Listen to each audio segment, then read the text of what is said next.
अऊज़ु बिकलिमातिल्लाहि ताम्मति मिन कुल्लि शैतानिन व हाम्मति मिन कुल्लि ऐनिन लाम्मत। बिस्मिल्लाहिर्रहमानिर्रहीम। इन्नल्लाहा व मलाइकतहु युसल्लूना अलन नबी या अय्युहल्लज़ीना आमनु सल्लु अलैहि व सल्लिमु तस्लीमा। बेशक अल्लाह ताला और मलाइका उसके वो दरूद भेजते हैं नबी सल्लल्लाहु अलैहि वसल्लम पे। ए लोगो जो ईमान लाए, दरूद भेजो उस पे और सलाम भेजो, बहुत ज़्यादा सलाम भेजना। सूरत अल-अहज़ाब सूरत नंबर 33 आयत नंबर 56। अल्हम्दुलिल्लाह। अब हम हज़रत आदम अलैहिस्सलाम के दो बेटों का किस्सा उसका खुलासा पढ़ेंगे। पिछले लेक्चर में हमने पढ़ ली कि कुरान करीम में जो आयात उनके बारे में मेंशन्ड है उनका तज़किरा। हज़रत आदम के इन दोनों साहबजादों का कुरान करीम में नाम नहीं आया। अब नई आदम यानी कि आदम के दो बेटों से इनको पुकारा गया। तौरात में इनके नाम काबिल और हाबील लिखे गए हैं। इसके अलावा हाफिज़ हदीस हमाजुद्दीन बिन कसीर ने अपनी तारीख़ में सदी से सनद के साथ एक रिवायत नकल की है, और जो कि हज़रत अब्दुल्ला इब्न मसूद रज़ियल्लाहु अन्हु और बाज़ दूसरे सहाबा रज़ियल्लाहु अन्हुम से भी मनक़ूल है। और उसमें उन्होंने यही बताया है कि जब हज़रत आदम अलैहिस्सलाम और उनकी ज़ौजा मोहतरमा हज़रत हव्वा अलैहिस्सलाम को ज़मीन पर उतार दिया गया, तो फिर इंसान की जो अफजाइश होनी थी, इंसानी नस्ल में जो इजाफ़ा होना था, तो अल्लाह ताला ने ये दस्तूर किया कि इनके यहाँ जुड़वां बच्चे पैदा होते, एक बेटा और एक बेटी। और फिर उनके लिए ज़ाहिर है उस वक्त तो कज़न्स नहीं थे, ये तो फिर सगे बहन भाई थे, लेकिन उनमें इस तरह का अल्लाह ताला ने असूल बताया आदम अलैहिस्सलाम को कि जो आपस में ट्विन्स हैं वो सगे बहन भाई की तरह हैं, और जो ट्विन्स आपस में नहीं हैं उनकी आपस में फिर अक़द हो सकता था। इसी दस्तूर के मुताबिक जो काबिल है वो बेटा बड़ा था, और जो है उसकी जो जुड़वां बहन थी वो बहुत ज़्यादा खूबसूरत थी, और हाबील छोटे थे हाबील अलैहिस्सलाम, और उनकी जो ख़ुद बहुत ज़्यादा वो खुश शक्ल थे। तो अब ये था कि काबिल की जुड़वां बहन की शादी हाबील से तय पाई, और हाबील अलैहिस्सलाम की जुड़वां बहन की शादी काबिल से तय पाई। लेकिन काबिल जो है ना, उनके चूँकि एक वही शैतान के भड़कावे में आए, और दिमाग, और काबिल ने कहा कि वो अपनी ही जुड़वां बहन से शादी करना चाहता है, और इस वजह से इन दोनों के भाइयों में झगड़ा डेवलप हो गया। काबिल को नागवार गुजर रहा था, तो हज़रत आदम अलैहिस्सलाम ने अल्लाह के हुक्म से ये फ़ैसला फरमाया कि दोनों अपनी अपनी कुर्बानी अल्लाह ताला के हक़ में पेश करेंगे, और जिसकी कुर्बानी पूरी होगी उसकी बात मानी जाएगी।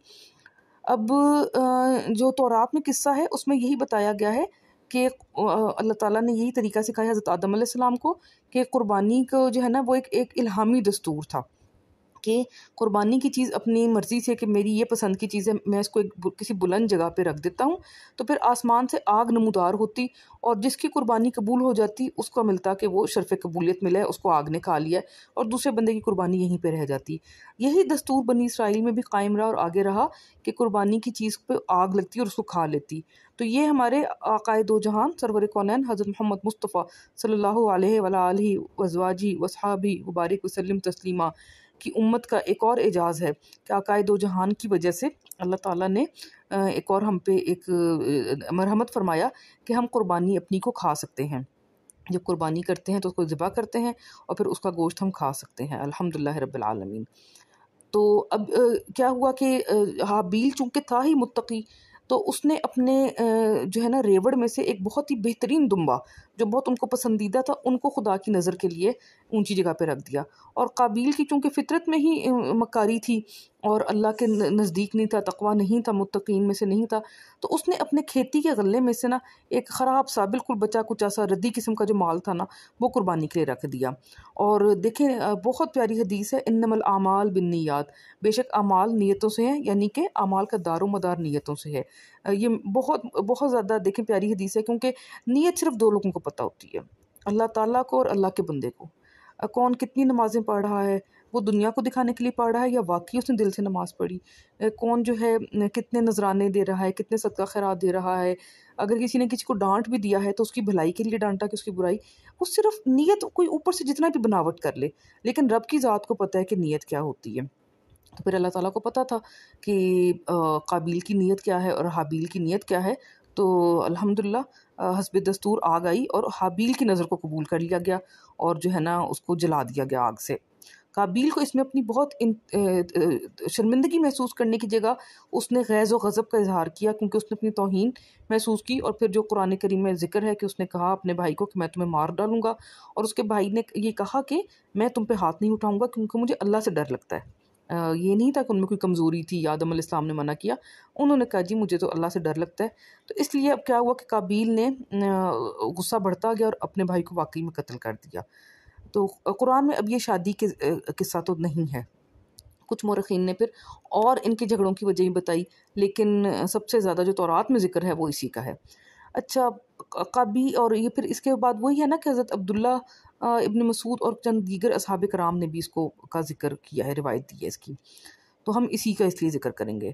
اب قتل تو کر دیا، لیکن ابھی تک آدم علیہ السلام کی اولاد میں کسی کی وفات نہیں ہوئی تھی، آدم علیہ السلام اور ان کی بیوی بھی زندہ تھیں، تو اب یہ ہوا کہ مردے کا کیا کریں؟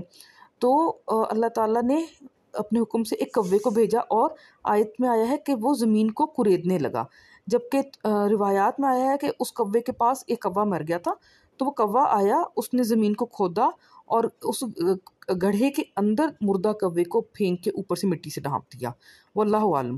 تو قرآن میں جتنا قصہ ہے وہ ہم نے پچھلی لیکچر میں پڑھ لیا تھا۔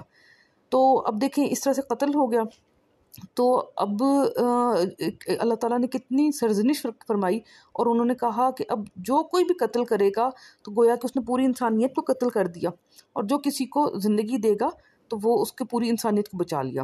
حدیث پاک ہے، رسول اللہ علیہ السلام نے فرمایا کہ جب بھی کوئی ظلم سے قتل ہوتا ہے تو اس کا گناہ حضرت آدم علیہ السلام کے پہلے بیٹے کی گردن پر ضرور ہوتا ہے، اس لیے کہ وہ پہلا شخص ہے جس نے ظالمانہ قتل کی ابتدا کی اور یہ ناپاک سنت جاری رکھی۔